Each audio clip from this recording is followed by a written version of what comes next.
지난 한 주간의 중요한 이슈를 살펴보는 시간 뉴스 큐레이션입니다. 오늘도 보도국 김은혜 기자 나와 있습니다. 어서 오십시오. 안녕하세요. 네, 김 기자 지난 한 주 소식 전해주시죠. 네, 5차 재난지원금 상생국민지원금 지급이 시작됐습니다.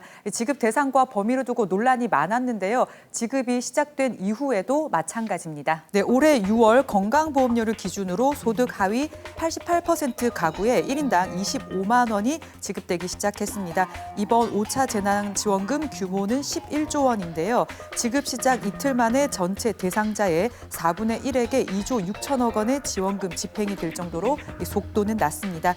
이번 재난지원금은 지난해 5월에 있었던 전 국민 재난지원금과 취지가 비슷합니다.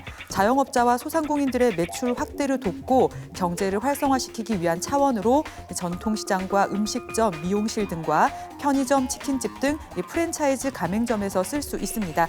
차이가 있다면요. 일단 이번 지원금은 세대가 아닌 인별로 지급이 되고요. 또 대형 외국계 매장에서의 사용이 원천적으로 불가능해졌습니다. 그리고 카드냐 지역사랑 상품권이냐 지급수단과 관계없이 자신이 사는 세부 시군에서만 사용할 수 있도록 돼 있습니다. 지급이 시작됐지만 시작되고 난 이후에 네. 논란과 반발이 더 세지는 것 같습니다. 네, 그렇습니다. 나보다 비싼 집에 사는데 왜 저 사람은 받고 나는 못 받느냐, 내가 상위 12%라고 이런 반응들이 많았습니다. 이 개인별 소득이 아닌 가구 기준, 직장 그리고 지역 건보료 책정 방식 차이까지 여러 문제가 지적되고 있는데요. 몇 가지만 짚어보자면요.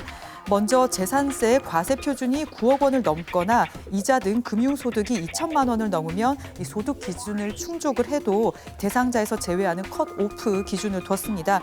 하지만 아파트 한 채를 기준으로 이 공시 가격에 공정시장 가액 비율을 곱해서 9억 원이 넘어야 하는데요. 웬만큼 고가주택이 아니고서는 이 과세 표준을 넘기기가 어렵다 이런 지적이 있고요. 또 지급 대상이 80%였는데 1인 가구와 이 맞벌이 가구의 혜택을 부여하면서 이 8%가 더 늘었거든요. 그런데도 이 또한 효용이 크지 않다는 지적입니다. 2인 가구 외벌이 직장인은 월급이 520만 원이면 건보료가 19만 8천 원으로 대상이 되지만 같은 직장에서 2인 맞벌이일 경우에 한 명이 135만 원만 벌어도 건보료가 5만 원이 넘어서 합산하면 대상에서 제외가 됩니다. 그리고 임금이 같은 2인 맞벌이 같은 경우에요. 월급이 327만 원을 넘으면 대상이 되지 않습니다. 기획의 취지도 좋고 이해는 합니다만 그 결과로 효과도 좋으면 더 좋겠지만 네. 지금 그런 효과를 기대하기보다는 오히려 더 큰 갈등을 불러오는 것 같아요. 예, 그렇습니다. 코로나 사태 극복을 위한 재난지원금이요. 지난 2년 동안 이번까지 5번이 지급이 됐습니다. 1차 때는 전 국민 재난지원금으로 이 4인 가구 기준으로 100만 원이 지급이 됐었고 2차 때는 통신비와 그리고 아이 돌봄 등의 선별 지원이 있었고요. 이 3차, 4차 때는 자영업자와 이 소상공인 지원이었습니다. 소득을 기준으로 선별 지원을 하는 것은 이번이 처음이기 때문에요. 이런 혼선은 어느 정도 예견됐던 일이기는 합니다. 이 정부가 이의 제기를 폭넓게 인정을 하고 이 판단이 애매모호하면 이 가능한 지원하는 방향으로 검토하겠다 이렇게 밝혔지만요. 이 자체로도 이미 기준이 불명확하고 이 판단이 고무줄이라는 비판을 받을 수밖에 없는 대목입니다. 돈을 풀고도 좋은 소리 못 듣는 게 좀 안타까운 대목이기도 한데요.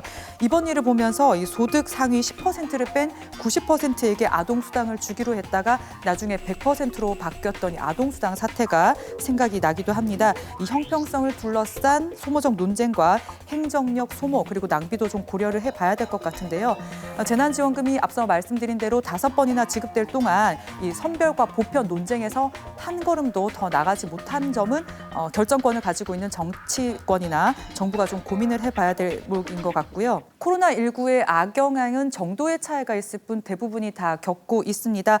더 어려운 곳이나 지원이 필요한 곳이 있다면 찾아서 지원을 더 두텁게 하는 방향으로 가는 게 좀 더 효율적이지 않을까 이런 생각이 들었습니다. 네, 앞서 모두에게 지급하는 게 좋겠다고 주장한 사람들이 가장 큰 문제라고 지적했던 지점이 이런 지점인데요. 네. 이전에도 비슷한 경우에서 교훈을 왜 못 얻었을까요? 이번에는 정책 이후에 수립되는 정책을 수립하는데 좋은 교훈이 되기를 바랍니다. 네. 다음 소식 전해주시죠.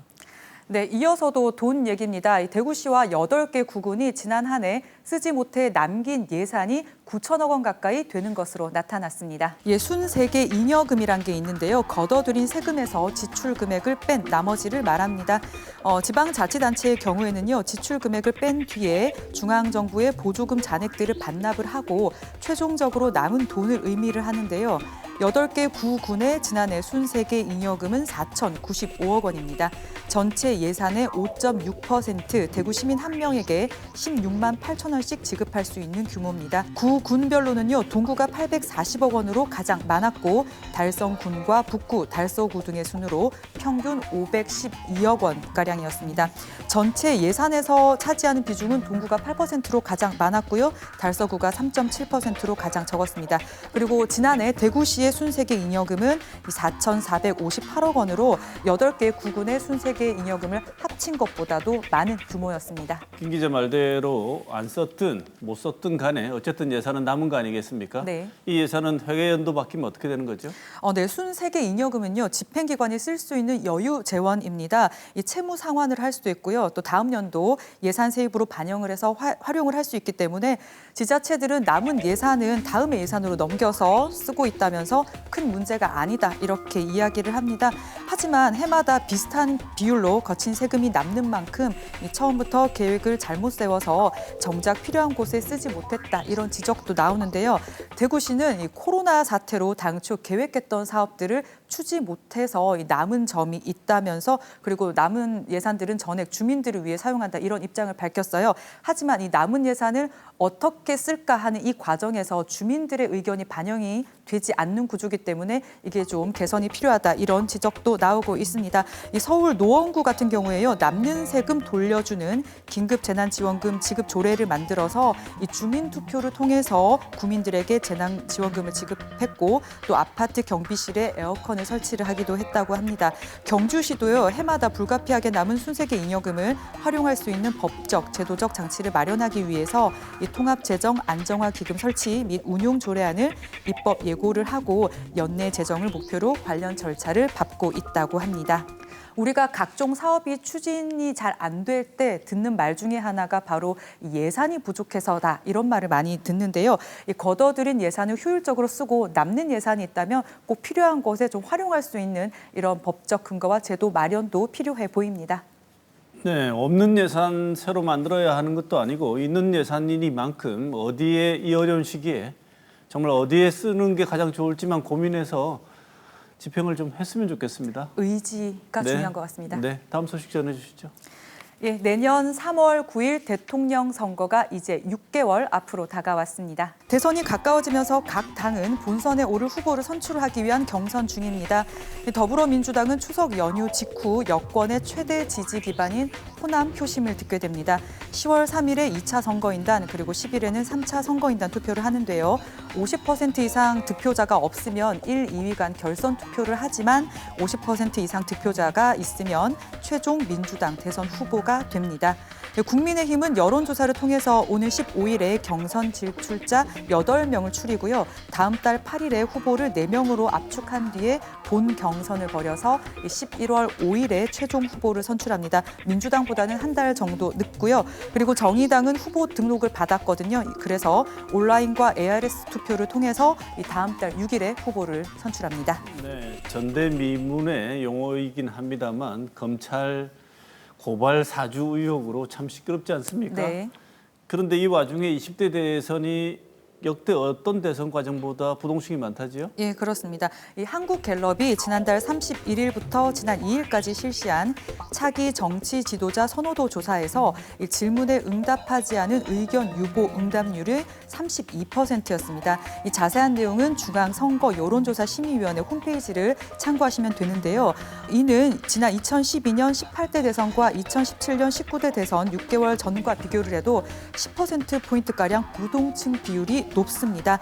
아직 각 당의 후보가 정해지지 않은 점을 감안을 하더라도 대선이 6개월 앞인데 부동층이 많은 건 이례적이라는 게 전문가들의 분석입니다. 도를 넘는 네거티브 공방이 계속되고 있고요. 그리고 여야 할 거 없이 아직은 강력한 대선 후보가 보이지 않는 점, 그리고 4대강이나 경제 민주화 같은 이 선거를 관통할 만한 대형 이슈가 없는 점이 부동층이 높은 이유 중에 하나로 꼽힙니다. 임기 말인 이 문재인 대통령 지지도가요 40%에 이르는 등 현 정부에 대한 지지 여론도 상당을 해서 정권 교체 프레임도 힘을 쓰지 못하고 있는 점도 지적이 되고 있는데요. 한국갤럽이 지난 12월 첫째 주 조사를 기점으로 정권 교체론이 줄곧 우세하기는 했지만 압도적인 비중을 차지하고 있지 못한 모습인데요. 야당인 국민의힘이 내분에 휩싸여서 이 대한정당으로서의 역할을 하지 못했다는 방증이라는 분석도 있습니다. 그러면 이제 앞으로 표심은 무엇에 움직일까 이런 데 좀 궁금하실 것 같은데요. 일단 20대 표심이 꼽히고 있습니다. 이 젊으면 진보 정당을 지지한다라는 성향은 일단 지난 4.7 재보궐선거를 거치면서 희석되는 분위기인데요. 이 다른 세대보다 탈이념화된 20대의 마음을 누가 얻느냐가 유리한 고지를 선점할 수 있을 거란 전망입니다. 코로나 상황도 영향인데요. 계획대로 방역과 백신 접종이 차질 없이 진행이 되면 여권에게 유리하게 작용할 수밖에 없습니다.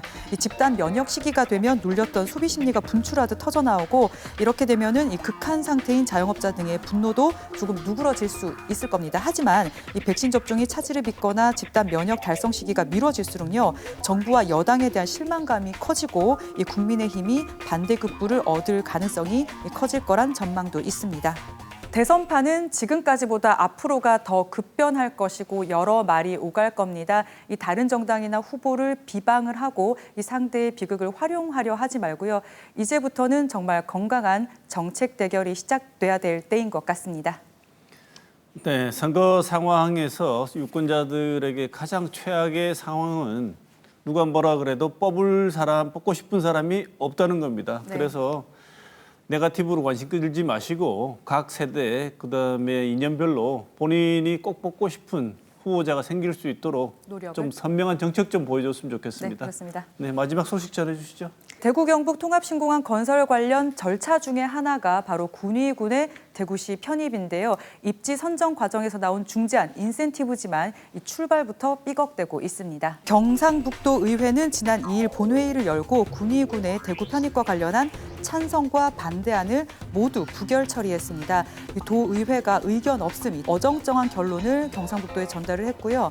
경상북도는 이달 중순에 군위군 대구시 편입을 위한 행정구역 변경 건의서를 행정안전부에 제출한다는 방침입니다. 대구시 의회와 대구시는요, 군위군을 대구시에 편입하는 내용의 관할구역 변경안을 찬성 의결을 지난 6월 말에 했고요. 행안부에 이미 건의서를 제출했습니다. 도의회가 이 결론을 내자 여러 곳에서 비판이 나오고 있는 것 같습니다. 네네, 그렇습니다.